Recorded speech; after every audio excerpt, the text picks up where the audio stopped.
Estamos hoje no videocast Endo Today e temos o professor Marco Aurélio.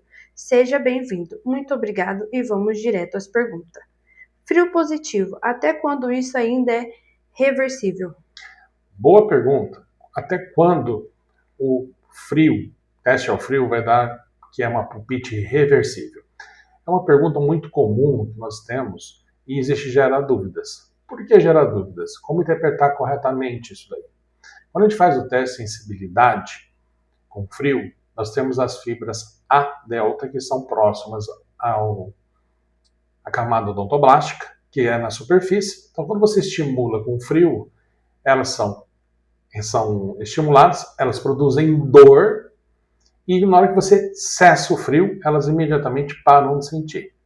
Quando eu já tenho um comprometimento mais profundo, a dor é mais prolongada. Então, na hora que eu coloco o frio, ele tem a dor. Na hora que eu tiro o frio, o que acontece?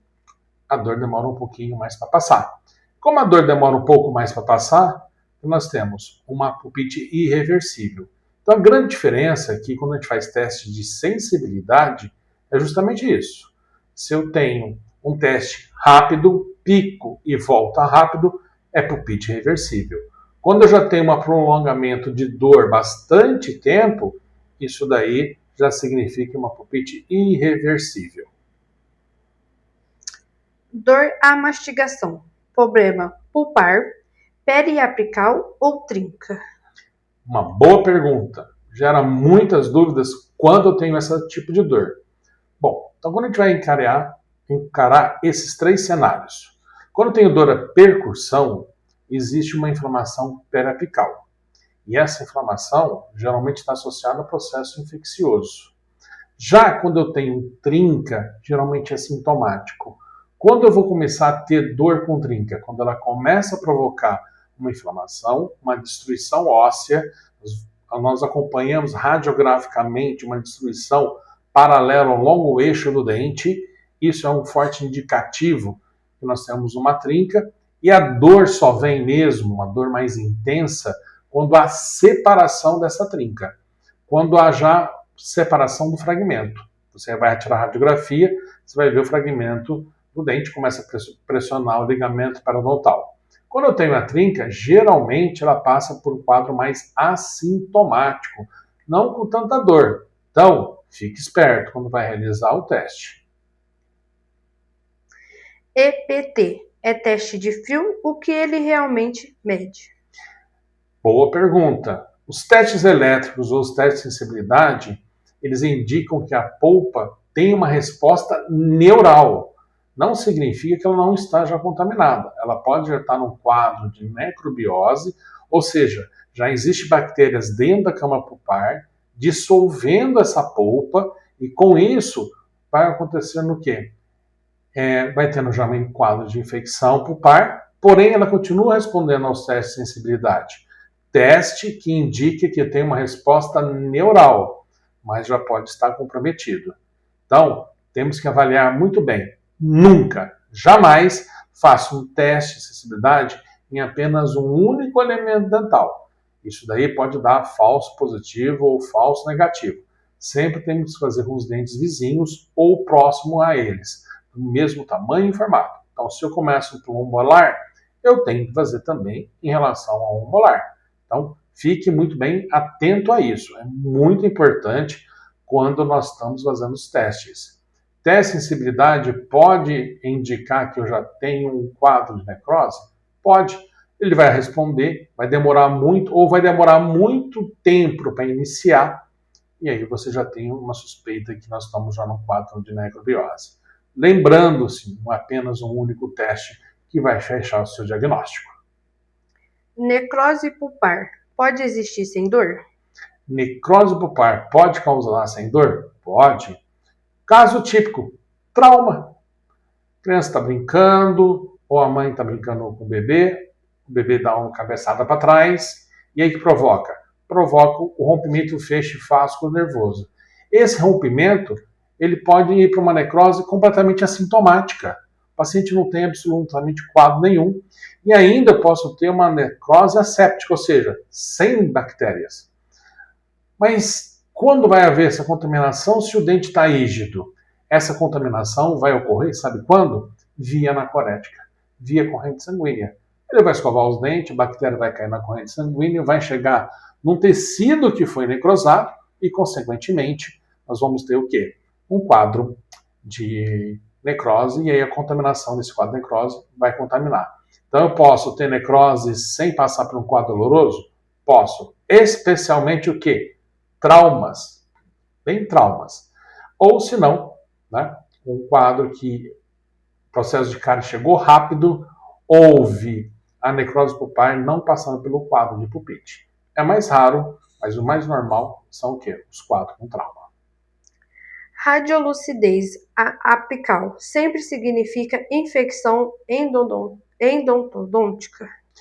Aí é uma outra pergunta bem questionável. Nós podemos ter o nosso processo de radiolucência por dois motivos. Primeiro, por processo infeccioso. Então, quando eu tenho um processo infeccioso, geralmente eu tenho uma radiolucência bem ampla, bem visível no nosso dia a dia. Então, na hora que você vai tirar a radiografia, ela fica bem delimitada. Quando eu tenho esse pensamento e encaminho o paciente para fazer uma tomografia, ela vai aparecer com um diâmetro bem maior do que realmente é na radiografia. E aí o que acontece? Muitos acham que aquilo lá é uma infecção endodôntica. Aí que está o problema. Nem sempre é. A maioria das vezes pode ser um processo inflamatório crônico de baixa intensidade por uso de cimentos endodônticos irritantes, entre eles óxido de zinco e eugenol. Se não foi corretamente espatulado, aí piora mais ainda, porque eu vou ter o quê? Vou ter o excesso de eugenol. Isso causa um processo inflamatório intenso no meu paciente durante muito tempo, e o paciente passa a ter o quê? Dor, nem sempre. Pode ter uma pequena sensibilidade, mas dor não vai ter. Então, posso ter um problema endodôntico, uma radiolucência sem infecção endodôntica? Posso. Vai ser um processo inflamatório, principalmente por uso de cimentos irritantes. Como diferenciar pulpite de dor referida? Esse daí é um caso assim que nós temos que sempre avaliar bem. Nós podemos ter um quadro, por exemplo, que seria uma dor referida, um quadro de sinusite. O paciente está com um quadro de sinusite e ele vai ter um reflexo da dor em cima de algum dente. Ele vai jurar para você que aquele dente está doendo, mas ele não está. Tá? Ele está sentindo apenas uma sensibilidade. E aí o que acontece? O profissional faz o teste a frio, o dente não tem cárie, não tem nada, faz o teste a frio, dá positivo, exacerbado. O paciente fala para você, é esse dente. E aí o que você faz? Abre o dente errado. Faz o tratamento de graça no seu paciente.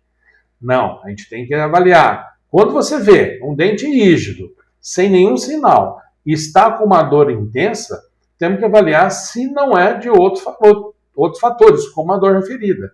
Por exemplo, a sinusite. Então, faça um teste de sinusite. Abaixe a cabeça do seu paciente rapidamente e volte para a posição original. Se for sinusite, ele vai começar a sentir dor nos dentes, uma dor prolongada. Está aí um teste diferencial.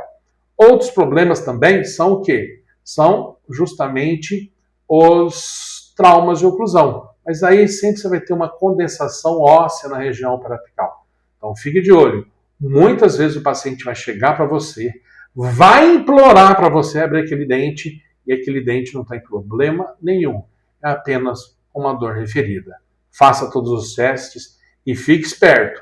Principalmente de quem voltou de países assim frios, foi fazer um turismo gostoso, né? Foi para os Alpes, foi para Bariloche. Quando volta no quadro de sinusite, volta falando que tem um dente, o dente está rígido, suspeite. Pode ser uma dor referida.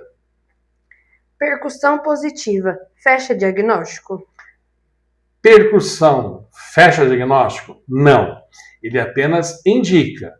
Geralmente, a maioria dos quadros que eu tenho uma percussão positiva vertical é de origem endodôntica. Quando eu tenho um teste horizontal, geralmente é periodontal, mas nem sempre isso pode acontecer. Pode ser de outros fatores. E outra, tem que se avaliar. Vou dar um exemplo que aconteceu comigo. Tratei um molar, 48 horas, uma bio, 48 horas o paciente voltou com dor. Fiz teste de percussão vertical, negativo. Fiz horizontal, ele pulava na cadeira. E aí eu fiquei na dúvida. Fiz os testes, fiquei pensando o que poderia ser, até que eu resolvi, bom, vou tirar o material obturador e vou ver. E a dor não cedia, dor não cedia, dor cedia. Entrei com antibiótico, errei, não devia ter entrado com antibiótico. A dor continuava, até que, 5 dias depois, apareceu uma pequena abscesso no tecido periapical, no periodontal. Quando eu fui fazer uma sondagem, era uma casquinha de pipoca. Ela entrou no ligamento periodontal, fez um quadro de inflamação, um quadro de infecção, gerou dor e não era problema endodôntico. Eu perguntei ao paciente se ele tinha comido alguma pipoca, porque essa casquinha, quando entra nessa interface, causa dor. Ele falou para mim o seguinte, ele saiu do consultório morrendo de fome, comprou um saco de pipoca e aconteceu esse acidente. Então, os testes nem sempre são precisos. Lembre-se, sempre vão ter um conjunto deles para chegar a um correto diagnóstico. Quando pensar em lesão endopério? Lesão endopério. Nós temos 5 classificações de lesões endopério. Então, é uma pergunta bem extensa. Mas nós temos que lembrar que as lesões endopério,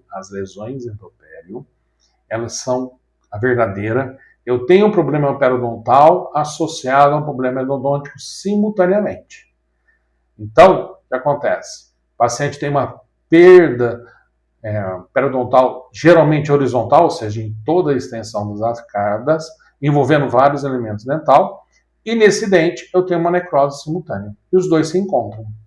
Aí eu tenho uma radiolucência periapical de uma infecção endodôntica que está nutrindo um problema periodontal e eu tenho um problema periodontal que está jogando infecções na região de periápice. Nós temos os dois caminhos. E aqui vai uma dica muito importante para você. Quando você vê um quadro clínico onde eu tenho uma imagem de radiolucência na região de furca, primeira coisa que eu tenho que fazer, eu tenho que fazer a sondagem periodontal. Você, endodontista, tem que ter uma régua milimetrada periodontal no seu equipo, nos seus materiais. Por quê? Se eu tenho a radiolucência, o que acontece normalmente na região de furca? A pessoa acha que é um problema de furca e condena o dente. Não. Eu tenho que fazer a sondagem periodontal. Se der negativa, aquela radiolucência é de origem o quê? Endodôntica. Porque os tubos dentinários 1/3 cervical são amplos, as bactérias passam, a toxina passa e eu formo uma radiolucência entre fúrica. É de origem endodôntica. Eu faço tratamento endodôntico? Resolve. Agora, e o teste de vitalidade negativo. Agora, faço sondagem periodontal, tenho bolsa, comunicação com a região de fúrica e vitalidade pulpar, aí não. Aí é de origem periodontal e aí tem que ser tratada. E às vezes não dá para fazer o tratamento adequado, aí vai para a colocação de um implante. Quando indicar terapia pulpar vital em vez de endodontia convencional? Quando indicar uma terapia vital? Olha, em pacientes jovens. Imagina que você está na sua casa, seu filho de 8 anos, né, cai de bicicleta, né, fazendo arte, cai do armário. Isso não é muito comum de acontecer. Bate e tem o quê? Uma avulsão dental. Teve um trauma, ou fraturou a coroa do dente. A raiz desse dente não está formada. Então nós temos que fazer o quê? Que essa raiz se forme. Nada melhor do que a polpa.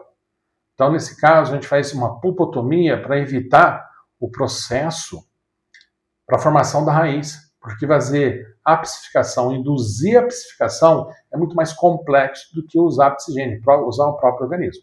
Então, é esse quismo de trauma. E aqui vai uma dica para as mães. Geralmente, o primeiro molar permanente, ele nasce sem cair nenhum dente descido. E a mãe acha que é um dente descido. O que acaba acontecendo? Acaba acontecendo que esse dente Ele chega na boca, a mãe às vezes não observa, a carne dá e progride muito rapidamente, porque é um dente que tem tubos dentinários muito amplos. Então nós temos que ter muito cuidado nesse ponto. E aí começa a ter dor de dente, o colega mais desavisado parte para uma endodontia radical com o ápice aberto. Não. Nesse caso, a terapia vital funciona muito bem, a pulpotomia funciona muito bem, com ótimos resultados. Tira polpa coronária, a gente faz todo o procedimento, pode ficar para um outro videocast, e aí sim nós podemos chegar a um quadro de formação da raiz induzida pelo próprio organismo. Então, pulpotomia vale muito a pena. Por que o erro do diagnóstico começa quando o clínico interpreta um teste isolado? Esse é o clássico, né? O paciente chega lá para você, olha, esse dente dói quando eu deito.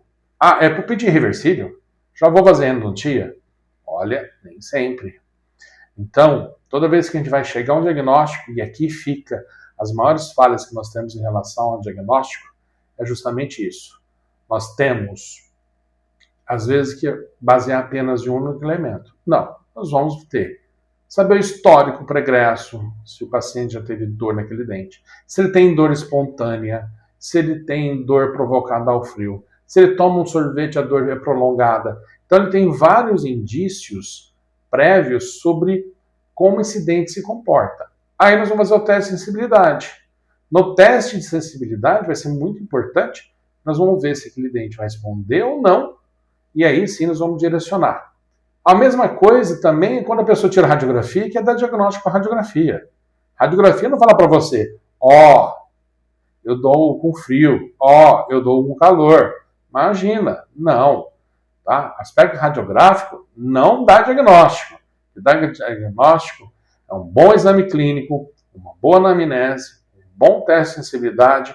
Por favor, comprem um teste refrigerante bom, isso é importante. E aí sim nós conseguimos fazer um excelente diagnóstico por mais de um ponto. Quero agradecer por esse primeiro nosso MochoCast. Em breve teremos mais. Até mais.